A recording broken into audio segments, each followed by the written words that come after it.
What is going on, people? Welcome back to the Uncensored Critic podcast. I've been away for a while, and it's so great to be back with another very special episode. And my guest today is a very special one indeed, and it's, of course, Mr. Dan Canham, who is a movement director. And it's taken a minute to introduce him. Apologies if I sound a bit out of breath. I just forgot my microphone, and I had to run all the way downstairs to come back and pick it up. So apologies for the slightly breathy introduction I'm about to give. So Dan is an award-winning choreographer, theatre maker and filmmaker with over 18 years of experience in the industry. He has over a decade's experience working with some of the UK's and Ireland's most celebrated theatre companies, including Kneehigh, DV8, Punchdrunk and Fabulous Beast. In 2011, he created his own company, Stillhouse, which I'm sure we'll talk about a lot today, alongside working for other major companies as a movement director. Stillhouse creates a visually poetic work that includes dance theatre, film, and installation art, which, for anyone who doesn't know, is an art form that creates pieces of work in a 3D space, putting something inside itself. Is that a correct way of saying it, Dan? So you put sort of stuff in the room, so it's more a three-dimensional look. Yeah, that makes sense. Yeah, good stuff. And past Stillhouse productions includes 30 Cecil Street. Ours was the Fen Country of Riders and Running Horses and Sessions. Two productions in particular, 30 Cecil Street and ours was the Fen Country, have toured across the UK as well as Australia, China, Canada, and throughout Europe. He also regularly leads workshops and classes in theatre and dance for dance organisations, universities, theatres, and festivals across the world. Other projects he's worked on as a movement director besides Stillhouse include Jane Eyre at the National and Bristol Old Vic, The Lion, Witch and the Wardrobe at the Leeds Playhouse with Elliot Harper, and especially one production in particular, I'm sure we'll talk about a lot today, which was A Monster Calls, which was also at the Bristol Old Vic and transferred to the London Old Vic in July 2018. Dan is also a prolific filmmaker, including doing everything from documentaries, dance films, and promotions. So, wow, is there anything you can't do, man? I don't know. I just get bored easily, I think. So I like doing different things. Yeah. Well, you certainly know how to fill the time in, that's for sure. So one thing I like talking about this on this podcast is I'm always interested to know about beginnings of the journey, and it's really nice to sort of interview and talk to people at different stages of their journey. So how did yours begin? Where did this love for movement come from? It came from Mrs. Radcliffe in year 10 at Burwell Village College. Nice. No, it probably came in before that, actually, at the Exton Road Working Man's Club disco. But anyway, the inciting incident in the grand narrative was definitely Mrs. Radcliffe. She did a version of Holst's The Planet Suite in which I played Jupiter. Nice. And she choreographed me running around the assembly hall with my arms behind my back and my head thrust back.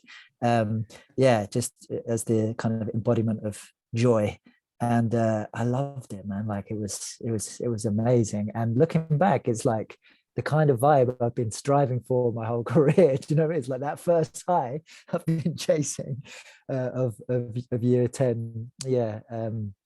It was effectively dance theatre, like it was like proper, she was great and I loved it. So yeah, I got into theatre and drama and music and instruments and all sorts when I was a kid, and really felt the benefit of it, and as many kids do, and sort of became a sort of founding part of who I was. And I did loads of stuff. I did National Youth Theatre and National Music Theatre and community theatre, and loved musicals back in the day. Still got love for that. Did jazz and tap at the local dance school. Just lapped it all up because I enjoyed it so much. And luckily my parents were really supportive of it, and could see the benefit it was giving me. And then, along the way, I went to uni, studied drama at Exeter, but that had a strong movement focus as well.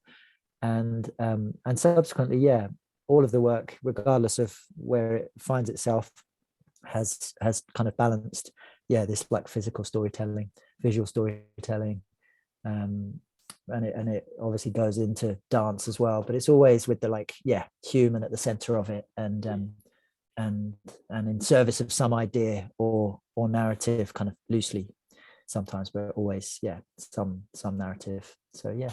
Good. That's really interesting. I always, there's like the unspoken kind of massive role of the drama teacher in school. I think for a lot of us, they're the ones who, they're different from the rest. We don't really sort of, well, some people might do, but we don't have the same connection with like our biology teacher or a chemistry teacher or anything like that. There's something about that connection there which gives you that energy to go. And it might not also be in school, but it could also be like after school classes and everything. And that's, it's a weird kind of unwritten kind of mentor role, isn't it? In a way. It's and huge. It's huge.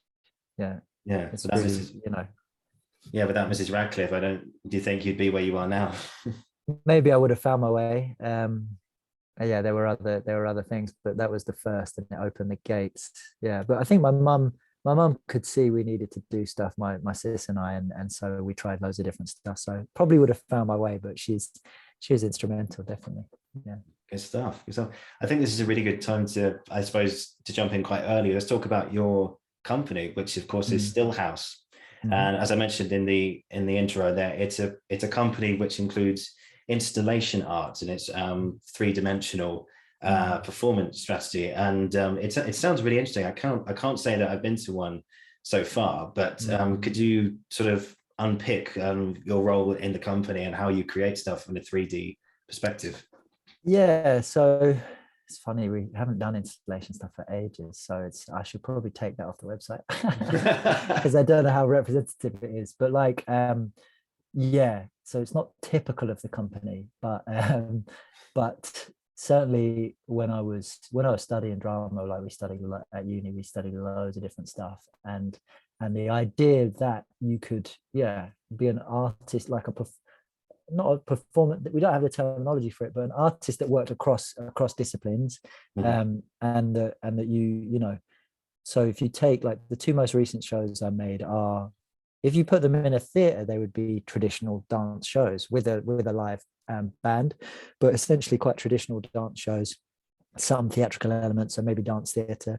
But even though you wouldn't call it an installation, we both of those shows of Riders and Running Horses in session, they're in the round or on audience on three sides, in unconventional spaces, often outdoors, like car park rooftops, or the equivalent of like town squares, or anywhere where you can kind of reinvent and reanimate a space, turn it kind of magical once the sun starts going down. It's always at twilight.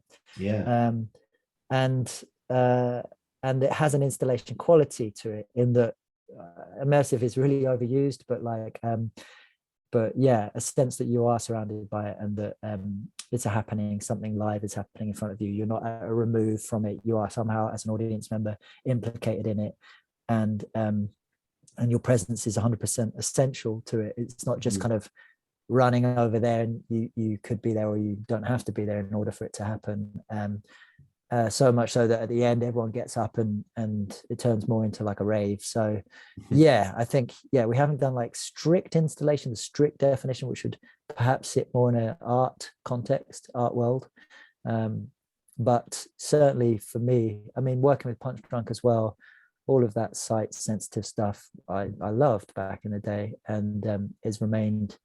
You just have a different relationship to the work as an audience member, and perhaps a more immediate one, or one in which you perhaps feel more invested. It depends, but depends on the work. But for dance, you want to be up close. For me, you want to, which is part of the reason why it's been tough in COVID, of course. But for me, I'm most interested in that kind of up close, seeing the whites of the eyes of the performers, all that kind of stuff. Very nice, very nice.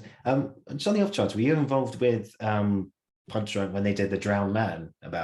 It was pre-Drowned Man. It was this is dating me. So the Punchdrunk show I did was Faust, which was at Wapping Wharf in 2005. Wow.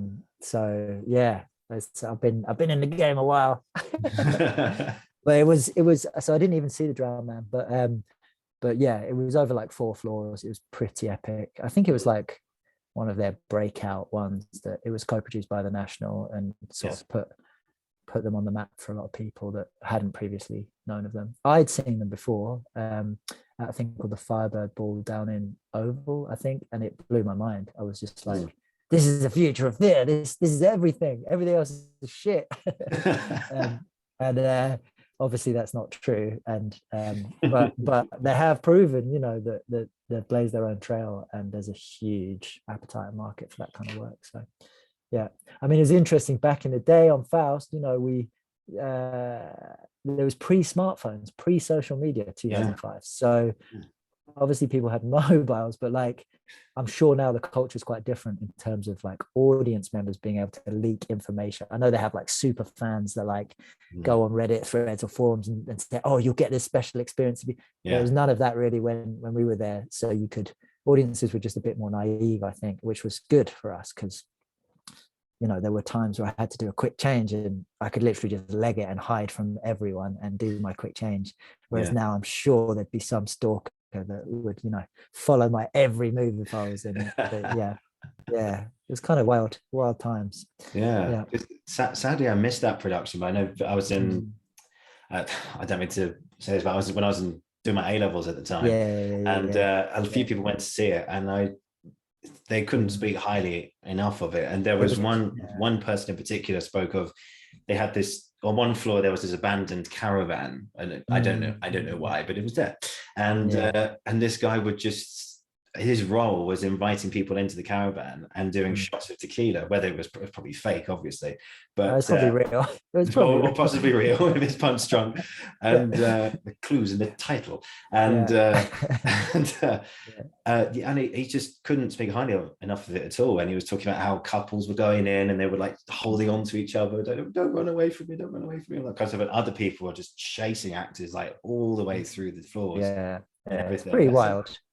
Pretty wild experience, I think, for everyone. Is that sort of your ambition for Stillhouse? To terrify the audience? Not really. But certainly, like I said, disrupting that kind of spectator performer role. Not still respect that role, but certainly, trying to, I want to make work that people that don't think of theatre or dance as for them, do you know what I mean, will enjoy. I want to make, and I'm lucky that a lot of people kind of say that, like, which is great. That's the highest compliment for me, is when people say, I don't normally like theatre, but I love that, or I don't normally like dance, because it's I like that. And making work where you don't need to have the keys to the gates in order to get through, or know all the codes in order to understand. I'm interested in popular work that can still be sophisticated and experimental, but has a popular appeal. And that's very good as well. And I think one of your projects, A Monster Calls, which we'll talk about in a bit more detail a bit later. I took some members of my family I saw it 3 times. I'm going to put it out there. I saw it, and the third time I took my family, and my family are not theatre people as such. They might go once a year, or might go see the panto and stuff, but I took them to that. And as you say, your best compliment you think you can receive is that someone says, I don't really like theatre, but I love this. And that was exactly their reaction as well. They're not theatre people, but they went to see that and they were like, I want to see that again. That was and they still talk about it even now. It really meant a lot to all of us. So, but more of that a bit later. So to sort of talk about movement, essentially, I was thinking about this question when I was preparing for you to come on. Is it something that you're born with as such? Like, are you born with, as I would say, a movement brain? Is it something that sort of comes naturally to you, or is it something you've learnt or been interested in and learnt over the years to sort of develop into a movement director? So did it come naturally, or is it something you've had to really sort of put mind to? I think it's both. I think obviously with anything you might have a predisposition to anything, but you also have to then develop that and hone it. So but one thing I will say on that is, I obviously didn't train vocationally as a dancer per se, and yet I worked in dance companies, and I'm really hot on, not to do down dance training, because I think it's really important, but it's not the be all and end all of what makes someone a dancer or a mover. And I use those words interchangeably because I do think there's a lot of, like, again, it's just putting things on pedestals that don't necessarily need to be. And so if I was to say, oh, you're born with it, then immediately, you know, you shut the door to the possibility that anyone could move. Do you know what I mean? It's like when people say, oh, I'm not a dancer. Well, anyone can move. Do you know what I mean? Like, of course you can develop that, and of course it's important to hone those skills, as I did, mostly just working on jobs. But like, you don't want to create a weird barrier where it's like, I'm a dancer because I did X, Y, Z, and Z, and you're not because you haven't, and it's this exclusive club. Because I'm all for participation. I'm all for the joy that, you know, as we were saying right from the beginning, like, it's somehow we find it easier for children to be amateurs or beginners, or but adults absolutely can, and the only limits are really, you know, those, the initial limits and inhibiting forces are those you put upon yourself by saying, I'm not a dancer, I'm not a mover. So I think I was lucky enough that, like, I had some rhythm and loved moving. That's equally important. But I think anyone who has an interest in it, that's the main thing. You know, that's the main thing.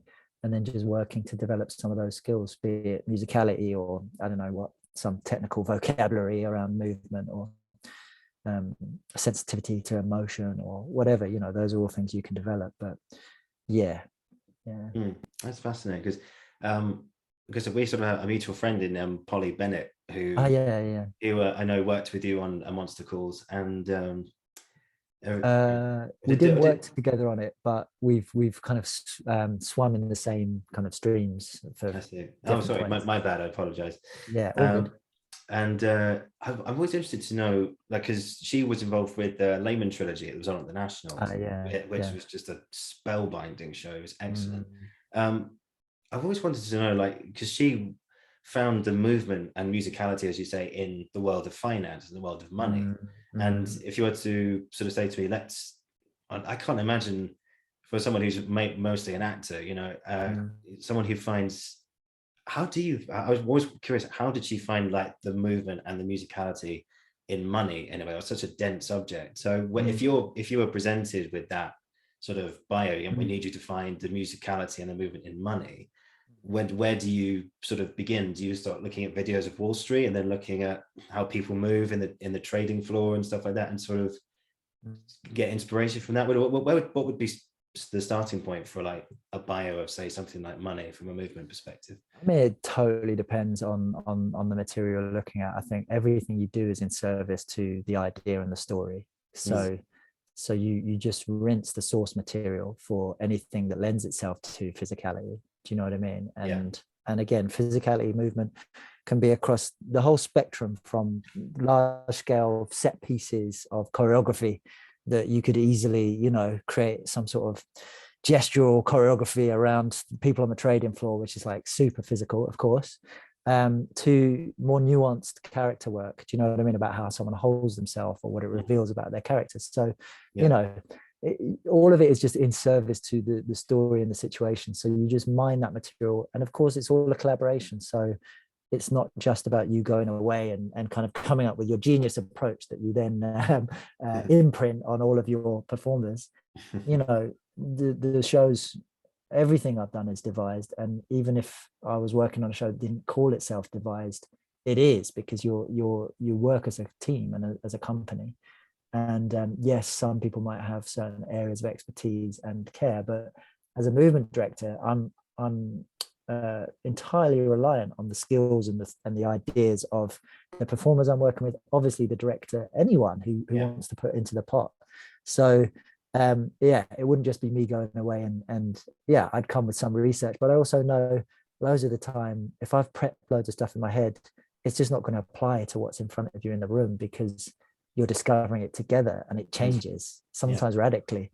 So hopefully in the R&D, you can, if you've got an R&D, you can ascertain some of the, like, key visual moments, and you can get on a level with the director around the kind of vocabulary and world that you'd like to build physically, and just play and follow your curiosity and do what excites you most. And if that's immediately I'm like, yeah, if I was doing that, I'd want to see like a rhythmic gestural choreography of people on a trading floor. Like immediately that gets me excited. But for someone else, it might be something entirely different. So yeah. That's really cool. That's really cool. Yeah, because I had Stu Goodwin on the show, Yeah. who played the monster. Lovely, lovely man. Yeah. I talked to him a little bit about, because I have a bit of a, not a bad opinion of devising in a way, but it's something I've definitely struggled with over the years. But we did a devise project for A level, and we did a lot of devising at university, and even some now at drama school. And I always find that my sort of devising block always just comes from this place of where to start, and what, like, and you throw ideas into the room and quite quickly they get chucked out and stuff like that. And you try not to take it personally, all this kind of stuff. You think, oh, my idea's so crap. It's like, no, it doesn't matter about all that. So I always talk to him about having the fun, of how to try and find the fun in devising and creating with it, and throwing yourself in and making mistakes and stuff like that. And so if anyone listening who is interested in that, what advice would you sort of give to them to say, it's actually not as bad as you think, and it's actually really I mean, it's super interesting hearing that from you. Were you working with a director on in any of those contexts, or is it just like a group put together trying to make something? Yeah, for A level it was pretty much all of us just pushing together and go, right, go make a show. Whereas that's tough, man. Yeah, I mean, we did struggle. We got there in the end, but there was a few. Just a quick story, Taylor. There are other groups that, like, you show what you've got so far, and other groups were like a million miles ahead of us, and we're going, shit. I mean, I think it does a disservice to the act of collaboration and of devising to the majority of the time, like a student's first engagement with it is in those kind of contexts where it feels really high pressure. It feels competitive because you're all in different groups. So it's inherently competitive. You're wondering who's doing the best, and there's no director to hold the space. So it becomes it can easily become, I should say, like a bun fight for whose idea is best. And like you say, it's built on generosity and trust, and that can be very easily eroded. And if you're tentatively putting ideas out that are then just rode roughshod over by someone with a louder voice, you're going to get a really bad impression of what devising is. And that happens. I've been there, and I've probably been one of the louder voices as well. Do you know what I mean? Back in the day, like, being honest. I love the honesty, man. Someone else listening would potentially say that, but it does a disservice to it, because when it is tough, but when it goes best, and when you have a director like Sally Cookson, who directed Monster Calls and Jane Eyre and Lion Witch, who is able to hold the space and able to respect everyone's voice in a way that doesn't then cede her own power and kind of authority in the room, but it's a generous authority, and it's one, as I say, that allows people to have a voice. It doesn't mean that everyone's idea is excellent, and ultimately she will be the kind of arbiter, but it does create a space in which people are welcome to offer, in the knowledge that it's an offer. So that's how we talk about it. We're making offers, and crucially when you're devising, so having someone in that role, I think, is really important. But also just changing one thing at a time. So if you don't know where to start, or if you don't know what to do with a particular thing, don't throw it all out. Just follow your curiosity, do something, anything to put it on its feet, and then see what comes of that, and then just see what it offers you and what the information you can get from that is, and then just change like one or two things max about it each time, so that you can hone it. And it is, I do think it's like a science experiment sometimes, where you're just layering it up, and you might create a little impro, let's say, or a little piece of movement that looks fully formed, but that doesn't really work. But the base layer of it, or one particular element of it, might be the key to creating a really great scene. Let's think. So with Monster Calls, how you do the monster is like the biggest question. You're reading this book, and for anyone unfamiliar with it, it's the story of a teenage boy, Connor, who's having nightmares, and we then find out his mum is suffering from cancer, has cancer, and some of the nightmares. Oh no, and then he's visited by a monster. Yes. So which isn't scary to him, but who demands that he says, tells him, he says, the monster says, I'm going to tell you 3 stories, and then afterwards you're going to tell me your story, your truth, the one that you hide, which is just like this incredible, you know, and it's based on a novel. But how that, and the monster's a yew tree, a giant yew tree, comes in the shape of a yew tree. How the hell do you do that on a stage? Do you know what I mean? And of course, with devising, that can be really scary, because you're like, oh my God, we can't possibly do it. And we're trained to think in Hollywood images. So it's like, if only we could, you know, I think, not to diss another show, but there was a Broadway version of King Kong that like tried to, oh well, excuse the pun, but like tried to ape Hollywood. Such a bad pun, but it just came into my head. So it tried to ape Hollywood by like presenting the King Kong in this fully formed, massive puppet, which left nothing to the imagination, and it looked really crap, because you can't compete with film. You just can't. Just make a film if that's what you're going to do. But the one thing you do have is the audience's imagination. What you can do is spark their imagination, and you can create a fluid image that the audience can pour their imagination into, and therefore it becomes a collaboration with your audience. So you're not just feeding it or spoon feeding it all to them on a plate. Anyway, we're in the R&D, and we're like, okay, how do we? So I'm just trying to making sure I'm giving everyone the right credit as well. But we're in the R&D, and we're like, okay, how do we do the monster? And again, Sally's not coming in with all the ideas, because she knows that her brain alone isn't as strong as the hive mind. She might have some starting points. I think somewhere in the R&D, we were like, let's play with some ropes. I think it was Toby Ollier, who's an amazing puppetry designer and director, and runs his own company, who suggested we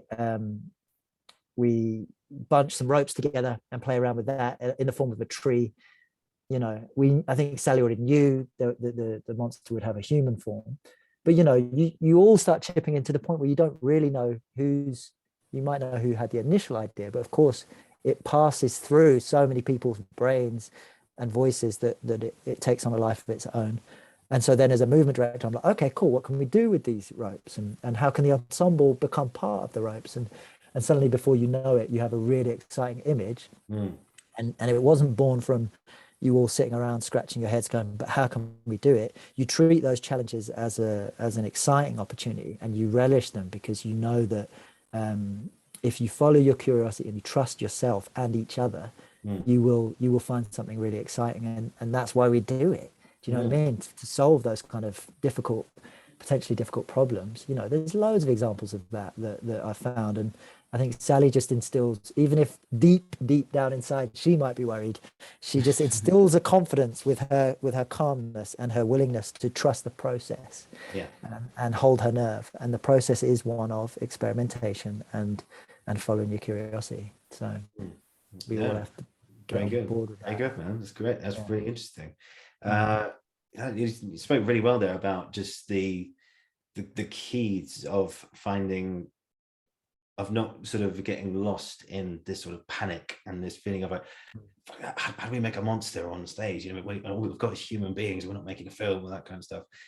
Just very quickly throwing the tree, how you did the tree with the ropes and how you did the monster was stunning. It was beautifully done, and some of the movement sequences around, I remember like the lovers who were running in the woods from I think it was the first tale, and they're sort of like swinging out in the audience and swinging behind the tree and everything. It was just beautiful. Really good. Thank you. And and it's funny because like, and university, it was so good to have like a director or tutor in this case in the room, to sort of maintaining that balance in a way. And she was very good in saying there is no stupid question, there's no bad ideas or anything. If you say something and it's not relevant, doesn't matter, just move on. And one thing I've learned from someone at drama school is just this thing of like instant forgiveness. Like if something doesn't work and you're thinking, oh, that was crap, no, doesn't matter, just forgive yourself and just move on, and just keep progressing in what you're doing. So yeah, that's great. Let's jump into A Monster Calls. I think that's a very good segue into it. Um, how did you become involved with the project? Were you just, because I know you did Jane Eyre just before that. Yeah. Was it just like a continuation of, oh, we finished this project, Dan, do you want to come on to do this one? It's going to be in Bristol.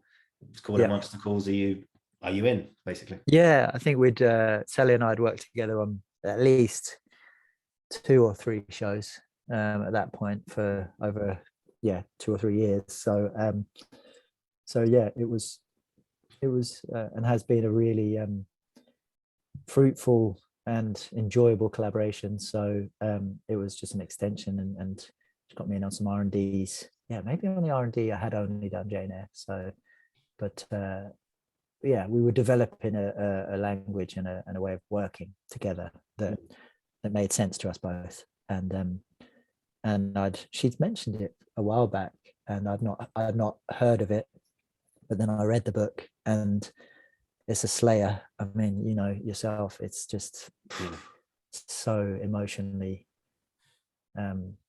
incredible, you know, just incredible book.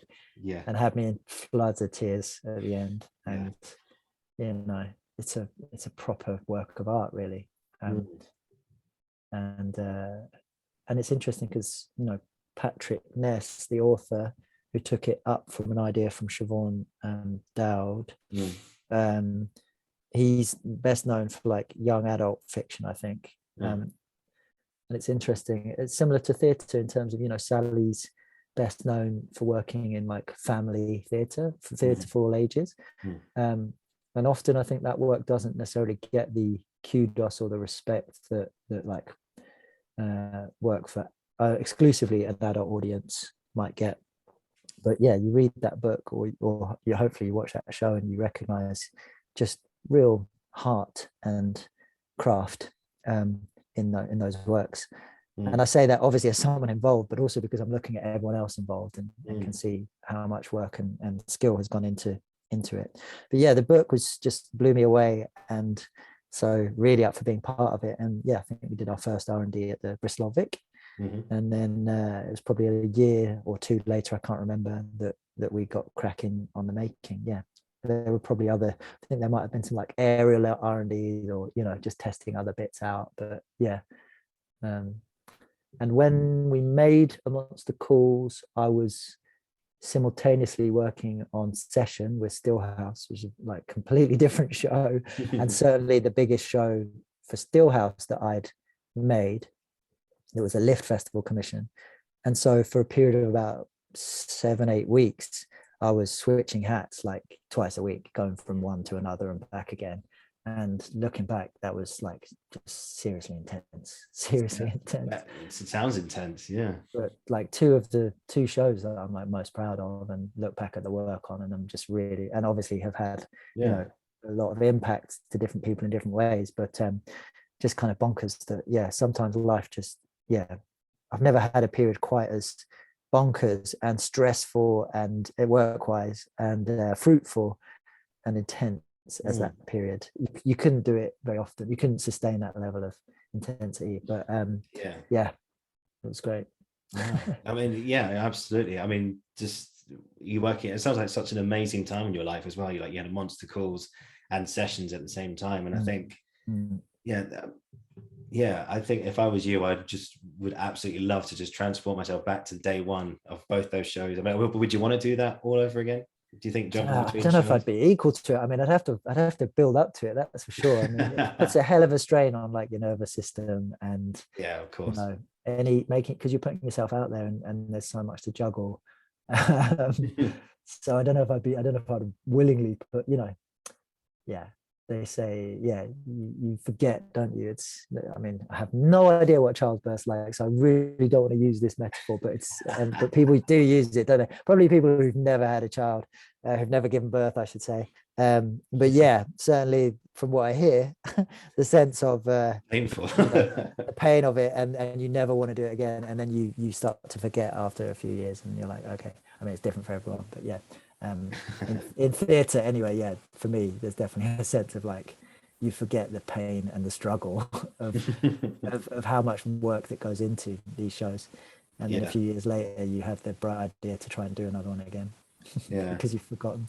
I feel that I felt the same way after the A-level piece. We sort of did it, and I was just like, oh, it's over. And then I looked, and my first reaction was when we finished, we only did one showing, and I thought, oh, I want to do that again. And that was great fun. I want to do that again. But then, and then about 6 months later, like being at uni, and then I look back on it, and I think to myself, how the hell did we put that together? Honestly, there were some days where we would come into the room, same with uni and stuff like that as well, but we'd come into the room and thinking, I've just no idea what we are going to do. It was like, how do we build this thing? And I think it's not until you take a step back you realize just how much work that, and how much stress that, well, you know, stressful because we're just kids in school, but you know, but I think from someone professional like yourself, you know, you look back and you see the fun, and of course it might get stressful, of course, but you look back and you see all the fun and the intensity and the work that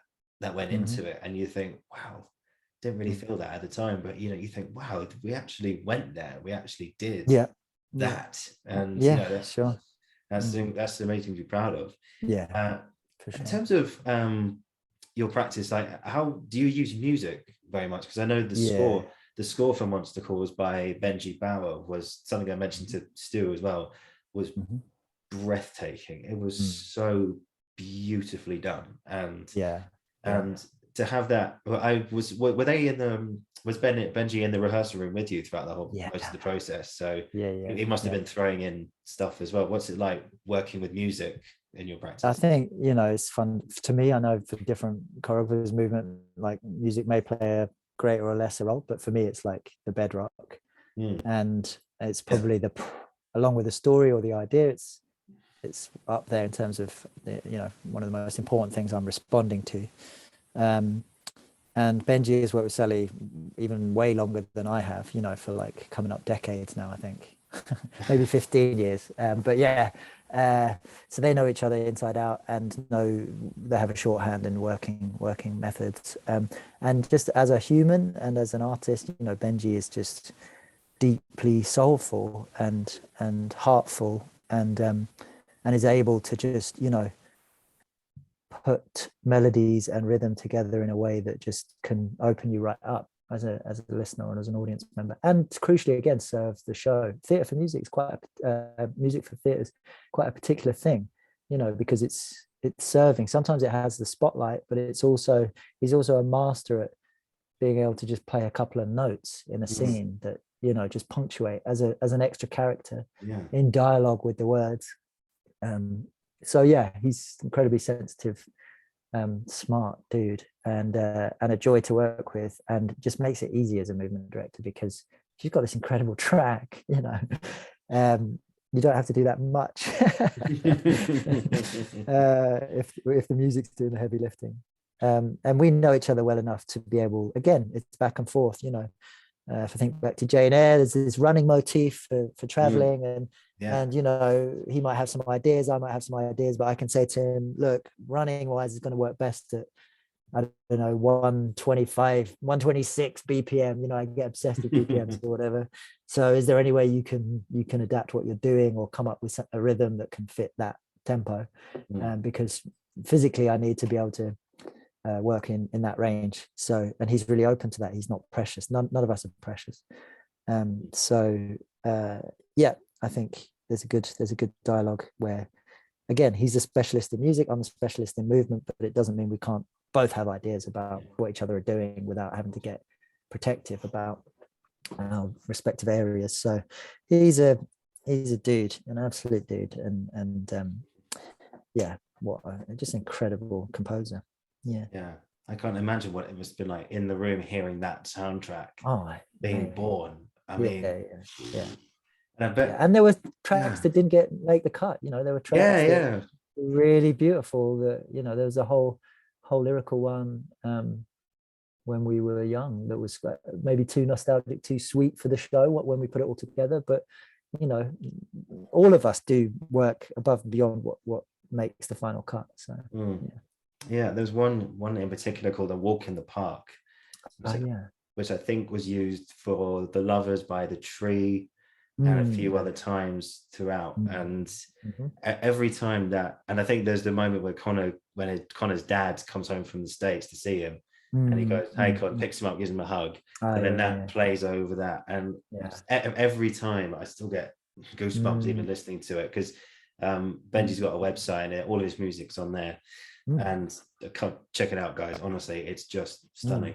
And and every time I still hear it in my head. In fact, we're doing public shows at drama school soon, and part of our audition tape had to create a little movement piece, and that was in the background of one of them, that particular song, and track, or song track, maybe you want to call it. And it was just, you find like the elegance of it. And as I'm saying, I'm not a movement person, but when you get a good music or a track like that, somehow the movement suddenly becomes very natural, and so you find yourself just becoming this thing. And I think our muse or kind of inspiration, well, the only thing they were given in the audition prep was the river. That's all you've got. And I don't know why, but that song just appeared to me. Then you find that, and I think you have the vision. Like, would you describe yourself? You have like a vision in your head of like a certain thing, and then you let music sort of guide you through that. Is that another way you like to work as well? Yeah, I think because I'm always on this, like my axe that I'm currently grinding is all about democratizing the room and recognizing everyone's input. And so terms like vision can easily be kind of used in defense of the sort of singular vision of the genius director, which I just think is most of the time horseshit. But because everyone's using everyone's ideas, and again, people have specialisms and different levels of responsibility, absolutely, but like no one's, you don't just see it in your head and then get everyone to do it, but yeah, you have imagination, do you know what I mean? And you can imagine certain things, and you can imagine fragments, but then the skill of anyone in any kind of leadership role, but with movement direction certainly is being able to let that go and see what's in front of you, and not just bang your head against the wall trying to do what was in your head, which I guarantee won't be as good as what the people in front of you can offer and you can collaborate on together. Yeah. Fantastic. So yeah, you have nuggets. You just have little nuggets, like little elements of vocabulary. Benji plays a rhythm, dum, dum, dum, dum, dum, dum, dum, dum, dum, whatever it is, and I'm imagining certain movements in response to that. I might set that, just it's a way to start things off with performers, and then I'm watching, I'm like, okay, that's not working with them for whatever reason, but then they're doing this, and crucially the performers have freedom to not feel like they have to just meet your vision. They can make offers, and it makes your job a lot easier too. Absolutely. Was there like a particular moment in rehearsal or during the first few previews where you thought, you'd seen everything pretty much put together, you weren't going to change anything anymore? Obviously you continually change things, of course, to run, of course, but was there ever a moment where you just sat there and you suddenly realized just how brilliant this work is, and how that you guys were creating something really, really special here? Do you ever sit back and think, do you know what, I think we've got something really, really good here? We're working on something pretty spectacular. I mean, when I read the book, I thought this will make a great show. Yes. So so before we even got in the room, I was like, this is really special source material. I think obviously you try not to get too high on your own supply in terms of like, because the minute you do that, you take your eye off the ball and you think you're brilliant, and then you put it out to the world and you realize you could have done more or something. But certainly, I mean, with Sally shows, the tech, everything's always up to the wire. It's pretty safe to say. Maybe on certain shows not, but like generally, I think she's a fan of, previews are there to work through, and it's at press that you've kind of got your show. So press is always quite charged in that regard, and it's the time where you have to step away. So I think it was pretty charged at press, but I mean, even in previews, you could feel people's responses, and at the end, everyone's just sniffling and stifling these sobs, and because it's so, it touches, so the subject matter touches so many people, and whether you've had direct experience of that or not, there's a universality to loss and grief, and especially in the context of this child and what it means to experience that. It's heavy stuff, but also somehow cathartic, ideally. So I think when we put it in front of an audience, and obviously run-throughs in the room, we had ridiculously talented group of people, so you're getting snatches of things throughout rehearsals where you're like, oh my god, that's beautiful.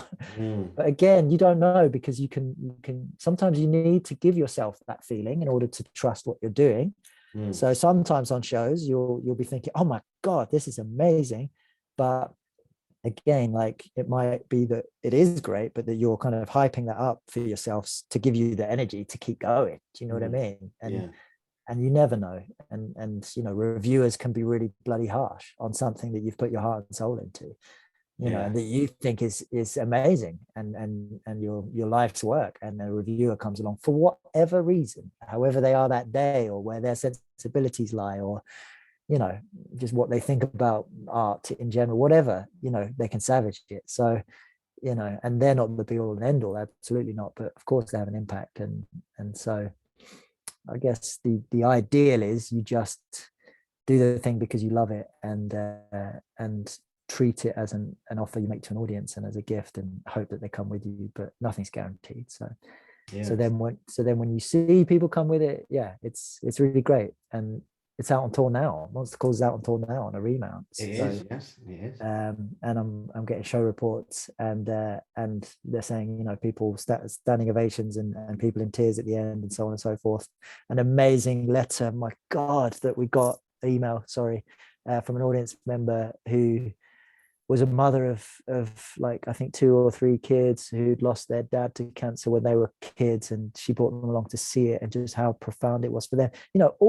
We have no idea the depths that art can touch people, because you put it out there and you have no idea. So to then get snatches of that is really special. The fact that I know it's touched you so much, you went 3 times, that we're having this conversation, is really meaningful, because I would never have known unless you got in touch. So I'm just going to add another layer to that, if I may, just the extent of that. The first time I went to see it by myself, the second time I took my brother, and again, my brother's also an actor and stuff like that. He had a very, very strong response to it as well. But I suppose the biggest one was my mum's dad, granddad for me, was sadly diagnosed with lung cancer like a year before the show, and he wasn't given very long. And long story short, sadly, it did take him. And we went to that show. I went to that show, I saw it, and I got the message behind it and everything. And I said to my mum, look, I really want you to see this show, but just as a little trigger warning, that it does deal with this type of thing, and I know what you're going through at the moment. And at first she was like, okay, maybe I won't see it. But the battle, after I took my brother, I said to her, look, like I say, it does deal with this topic, but I really, really want you to see it. And also, I think it might help in a way, if it helped to get some of that grief or anxiety or sadness out of your system. She went, okay, right, let's go. I said, you sure? She said, yeah, I'll be fine. And at the end of the show, she, like everyone else, in tears, she stood up, we applauded. And I think at the start of today, I sort of said, she still talks about it, even now, like myself. And she said, would I see it? I also said, would you see it again?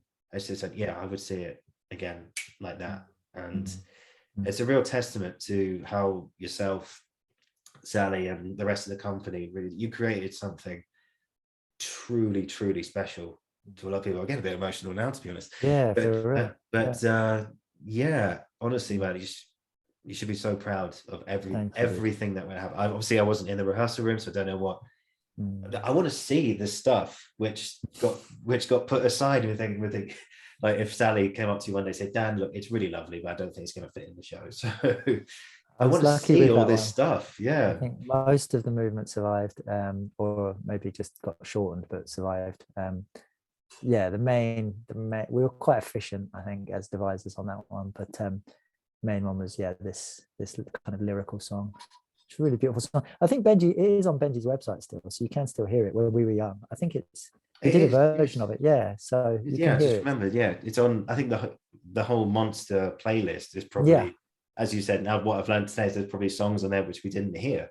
Yeah, and that's pretty good that he's managed to sort of share that, which is amazing. Yeah. Oh, mate, I could seriously talk to you about that show all day, but I don't want to bore you so much. No, it's good. I'm just thinking, especially you would touch on this. I've got a question written down here. So, how do you create something from scratch in a way? But I suppose what advice? You probably touched on this already, but if you get into the rehearsal room and you do have that block, that creative block, writer's block, but for movement people, what's the best way to sort of get over it? Do you just go have a cup of tea? Do you just go grab some air? Would just take 5 minutes? What's the best way to sort of get through that? Yeah, a really great question. I think, and obviously it's really common. I think, we put so much pressure on ourselves to deliver as artists from the beginning. Do you know what I mean? To like come up with the genius, and we look at stuff we love, you know what I mean, and we go, but like that must have just arrived fully formed. Do you know what I mean? And of course it didn't. My friends, Gemma and Jim, who run a company called Action Hero, they talk about their process like using cheap paint, where you just have to layer it up. Or I used to, being more of a foodie, think about like phyllo pastry or something. Do you know what I mean? Where it's like, it's just layer upon layer, and you are in the dark and you are groping towards any light that you can find. And occasionally in a process, you happen upon a slightly better, well-lit area, metaphorically speaking, and you're like, you can see a bit further, but you can never see certainly like the finished thing or the end point until press, maybe, on these shows. Do you know what I mean? Like even with Jane Eyre, like I think the first time we did it, we cut half an hour of material just before press. Yeah, and it was still like two parts, 4.25 hours of material or something, so, and then when we remade it, we changed it all again. Do you know what I mean? So and when you remake, you have another shot at it, so in a way, or remount it, I should say, so which becomes a remake sometimes.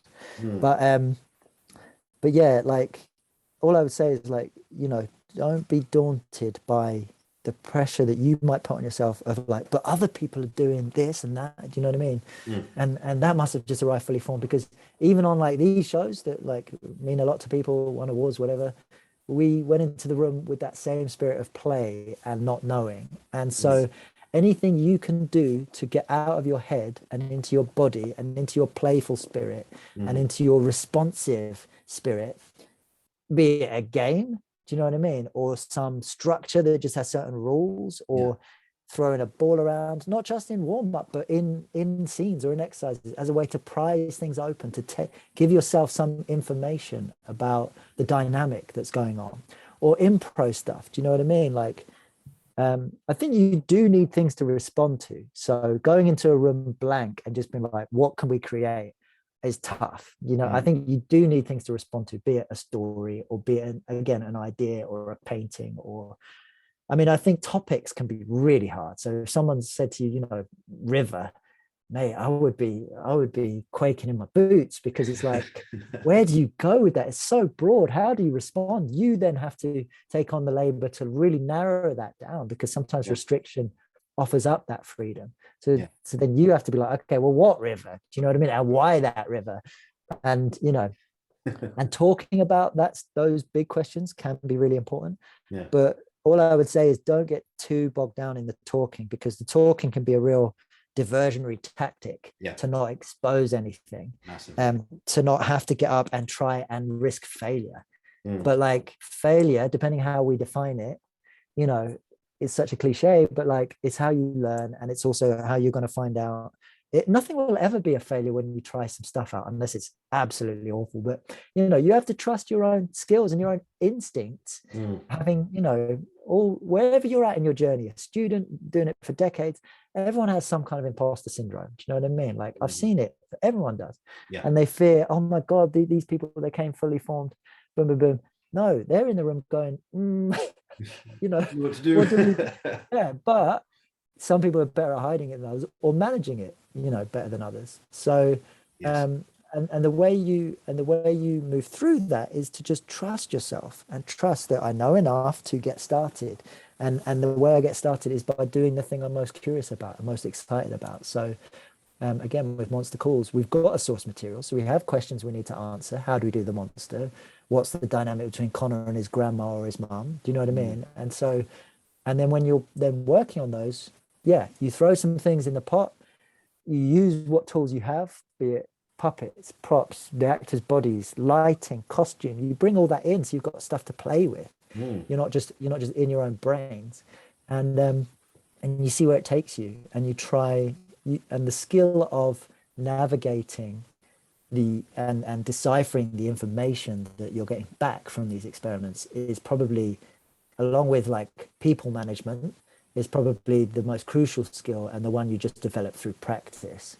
And certainly for me, like, I was never, in the early days of directing and movement directing, I wouldn't be as decisive or as clear as quickly as I am now. Not to say I shut things down, but like, I'm able to see more quickly what the information coming back to me is, and how to interpret it and where to take it, based on what, you know, I think will work and what I'm most excited by. Whereas in the early days, I might look at something and, you know, that classic thing where a group does an improv or something, and you look at it and you're like, yeah, great, and then you're stalling for time because you don't know what to do next. You know, that just gets easier with practice, I think, because you gain more strategies, and you gain more skills to be able to be like, okay, that's great, let's try it now with all of you not able to go above 1 meter.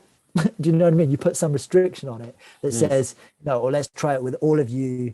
You know, it works great, so we're going to change one thing. And what I'm responding to is, you know, this sense of freedom. So all of you have to be looking at the sky with your arms back the whole time, or whatever it is. Do you know what I mean? These are terrible examples, but just some restriction that can open up the essence of what you're looking at and help to unlock the story. And again, on that wave, again, it's a cliche, but not being worried about getting it wrong or failing. You just push it so far that, again, like, your definition of failure just evaporates. So you make it so ludicrous, so big, or so that you just get over yourself, and you're able to trust each other as a group. And you set, you know, the culture in the room is the most important thing, and the culture of trust and play and putting yourself out there. And, you know, you can talk it, people can say no such thing as a bad idea, boom, boom, boom, boom, boom. But unless people really feel that you know, your actions will back up your words, and that you kind of know enough about what you're talking about to hold the space, you're not going to get there. So again, Sally sets the tone. She knows how to hold the space. She's taught me so much about what it means to value the people in the room, and to hold the space, especially on these shows. And people respond accordingly. So yeah. Sorry, that was a really long answer. No, do not apologize. No, do not apologize, man. Do not apologize. I just have a couple more questions for you today, if I may. Just if you're okay for time. We've talked a lot about theatre today, and it's really, really, really interesting to hear what you have to say. And I don't mean that as like a padding term or anything. I'm genuinely really inspired by your experiences, particularly on this show of Monster Calls. I want to touch on your experience working in film at all. And I had a filming experience recently where we had to create short films as part of our drama school sort of MA. I enjoyed the filming, but I found editing to be particularly tricky at times, because they're not only with just the software, but choosing the right shot, choosing the right look. You know, do we use the close-up on this one? Do we go for a wide shot here? It was, and in collaboration with others, and it was just like, oh my goodness, like how? And then I look at big films like an Indiana Jones or a Star Wars, and I think, or any kind of big motion picture, or even short films, and I think, how editing process? Like, I mean, what's your experience of working in films and editing your own stuff? I love it. Love it. I love it. I Other love end of the the stick. control. I love the control, but I also love the dramaturgy of it and the shaping of an experience. And, you know, it's relatively new to me now to be doing it as intensively as I am at the moment. It's taking up most of my time, filming and editing across a range of, you know, projects and needs. But yeah, how you tell a story, how you work with montage, how you work with rhythm, you know, it all translates, you know, and it's the same stuff, but just with new skills and a different expression. So I'm loving learning and feeling like I know enough to get cracking, but also like there's a whole new world to open up, and so I love it. And the editing can get tiresome, but yeah, I think I have a brain that, yeah, like dramaturgically just works in that way of just like, well, if I put that with that, then that will open up that, and it needn't be linear or kind of, you know, I can edit in terms of tone and rhythm and atmosphere as much as, you know, continuity and story beats, and I enjoy that. You know, I enjoy being able to apply that. So yeah, I love it, man, and I'm curious to see where it might lead for me. You know, in terms of other collaborations and work. You know, it feels like a nice new hill to climb. Yeah. Really cool. I mean, I wish I had your enthusiasm for the editing process, but only the first time. I'm sure I probably will do it again at some point and be a lot more relaxed about it now. What's your, obviously you're sort of discovering this now, but what's the best way of telling a visual story and not getting too bogged down with dialogue in a way? Because obviously when you go to a play, or you know, you want, it's dialogue driven, whereas with film, it's all about creating that visual story. So where do you find the balance between a picturesque shot or a shot of a conversation and the words intertwining with that? I think it depends on the material again, and it depends on the script. If you're working to a script, I mean, there's loads of thoughts that come from that. So yes, traditionally, absolutely, plays, and especially in this country, are weighted towards the spoken word. But then increasingly in theatre, you see the role of movement directors increasing. And certainly in Europe, visual storytelling and kind of not being slave to the words in theatre has been really prominent. And I've been really inspired over the years in theatre by European makers who might come from a dance background or might not, but somehow movement is, you know, as important, and visual storytelling or visual work is as important. So, you know, I think it just to flag that, yeah, culturally in this country, probably as a legacy of Shakespeare, the word is often the thing you are serving. But yeah, I think there's so much riches to be had from. And again, because as audience members and then in film as viewers, you know, we need enough to be able to fill in the picture. And now in film, I'm really curious again of like, what's the least I have to give, or maybe not the least, but what do I have to give in order for an audience to be with me and to come on my journey, but where there's enough space for them to fill in the blanks, you know. And again, that could be on a plot point, but it could be on an emotive level, and in doing so to bring more of themselves to it. So I guess, yeah, that would be an interesting question going forward, where film does visually, there's more in the picture, but how do you remain, you know, be it through your choice of framing, or, you know, how do you keep the audience in a state of collaborator, yeah, and invested in, you know, asking questions.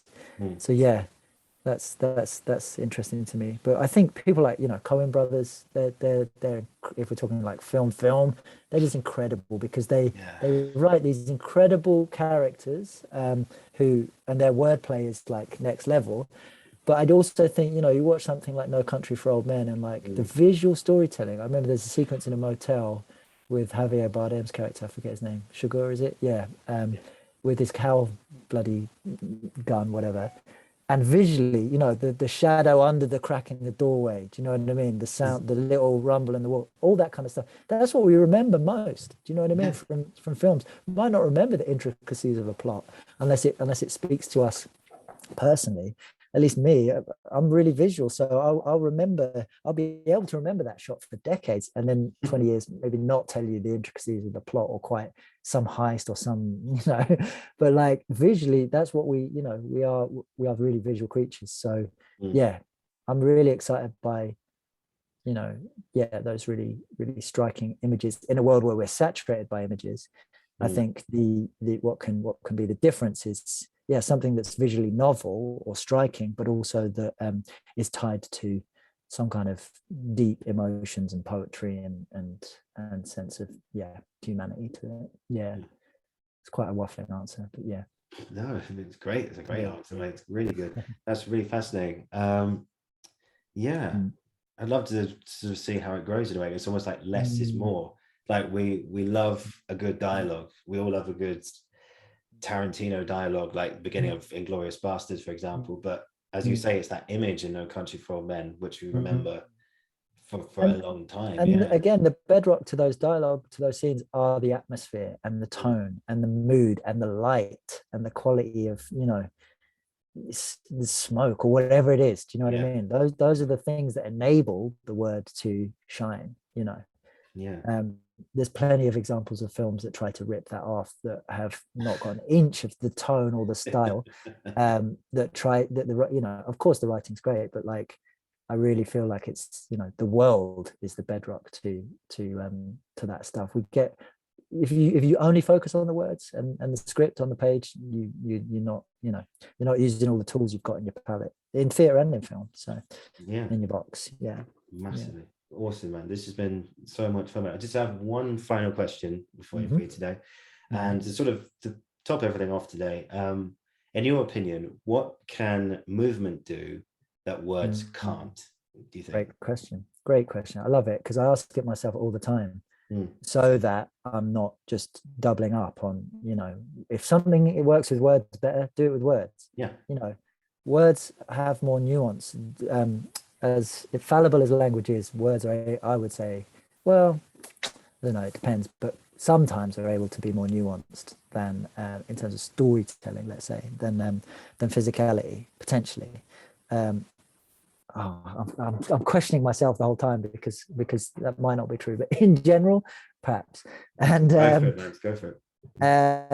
But what I find that movement can offer is an access to the unconscious, an access to the to desire, to oh mate, I need to have this tattooed on my bloody arm, because I always forget. So Fiona Shaw, that's right, the actress, I remember her writing about the value of poetry, and I need to dig this quote out, man, because anytime I think about it, and I don't even have it to hand. So if you could find it, Fiona Shaw poetry. But anyway, she spoke about like, how it reveals like the unconscious, the erotic, the angry, the passionate, all of these like strong driver, animalistic, facets of what it means to be human, that words can get to. But I think movement can absolutely get there, because we see it and we feel it, and there's a poetry to it that is ancient, really, and that transcends the rational. It's hard, this sounds super pretentious, but I really believe it. Ritual and the role of movement and music within tribal societies historically as well, and being able to access parts of ourselves that transcend the obvious and the everyday and the rational. I really believe, and again, in this country, we're skeptical of that, because of our again, we like to give the word the primacy, and also because of religion having like, it's a thing to be feared, the pagan. So like for me, movement can absolutely open up worlds and can lead to transformative experiences for both the doer and the person witnessing it. And at its kind of highest art form, that for me is when movement is best, is when it's transformative. And you get transformed getting tired. Do you know what I mean? I get transformed playing basketball. Do you know what I mean? It needn't be this grand, it can also just be a physical transformation. Absolutely. The is obviously then tied to an emotional and a psychological one. But yeah, for me, movement, you know, it just opens up a lot of avenues in which it can be less mediated by a rational brain that has to conform to societal norms or ideas of how we think we should be or behave. And again, that's where some of the most creative ideas across any industry come from. That's why I say get out of your head and into your body, because you know, we learn through play and through figuring out what through, you know, what we didn't know was possible, we figure out by, you know, you're not going to get to an unknown place by rationally trying to plan it out. You're going to find the unknown and the creative and the spontaneous through being in your body. So yeah, do good warm-ups before every session. Yes, absolutely. Yeah. Don't just jump straight in, you might pull something. Yeah, seriously, so many times I've been leading warm-ups and directors like either joining in or on the side watching it, and immediately they're like, this gives me a great idea for this scene, because they can see it, and you can see the relief in them when they see it, because they're like, oh, phew, I don't have to just design this great, you know, scene in my head. It's impossible. We, you know, we need to change our molecules, and then something else will come. Yeah, just do some shakes and the ideas will come. Totally, man, totally. And you know, I know, sorry, I'm not going to go on and on, because you know, I've been in loads of different experiences where that kind of talk, right, around ritual and transformation, and let's say like going beyond, and you know, can lead to like abuses of power, or you know, if you're then becoming like a slave to serving that experience, or that the addictiveness of, like, you know, the high you might get from transformative physical experiences, like, it's, you know, that can be a trap as much as, like, let's say just being stuck in your head. So I'm not trying to romanticize it, but I also know the power of play, of serious play, let's say, you know, serious play in which you are light, and you're still in control, and you're still in the room, but you're committed to some kind of transformation. Words don't, what you can't put into words, the difference between movement and words, because words aren't enough. As they say, actions speak louder than words. So it's all about the words, the movement. That's right. You feel it. You know it when you feel it. Oh, yeah. You know it when you see it. Yeah. When people say I'm lost for words, like, you can't describe anything other than, in fact, I think there's a beautiful moment in A Monster Calls where one of the characters says, I'm about to Connor's being bullied in school, and the sort of lead bully comes up to him and says, like, you know, because you know, you saw the show, but and he said, he's like, I'm about to do something like the most, I can't remember most like outrageous thing I can possibly do, like his perspective, and all he did was hold out his hand, and he shook Connor's hand, and that was just, even my brother picked up on that as well, and said that was just one of those moments where you think, just that simple movement of shaking someone's hand from a bully to the victim, and just creates so much, and you're like, wow, when you have, and that's a pact that they're making. Connor doesn't know it, that is then Harry ignoring him and treating him as if he's invisible, you know, and that act in itself as well is like, the thing that will hurt him most is to ignore him. It's saying goodbye, it's shaking hands, so you're invisible to me from now on. You're invisible to me. This is harsh, so harsh. Kids can be shit. Can't they just? Oh, mate, this has been honestly so much fun, man. I've learned so much, and it's so interesting to hear you talk about everything, from your love and your passion for this, and it's so good. I love talking about that show in particular, and you know, I've spoken to Stu and now yourself about it, people who were there in the room, and just it's just, this has been amazing. Thank you so much for all your time. My pleasure, dude. And good stuff. This has been a very, very special episode, I have to say, and thank you so much for that. If you just hold on after I finish the recording, I'll say goodbye to you, one-to-one. But yes, guys, thank you so much for tuning back in. This has been the Uncensored Critic. Drop a like, subscribe to you on Apple, Spotify, Google Podcasts, and yes, I will be back very soon. So thank you so much, Dan. My pleasure. Thank you.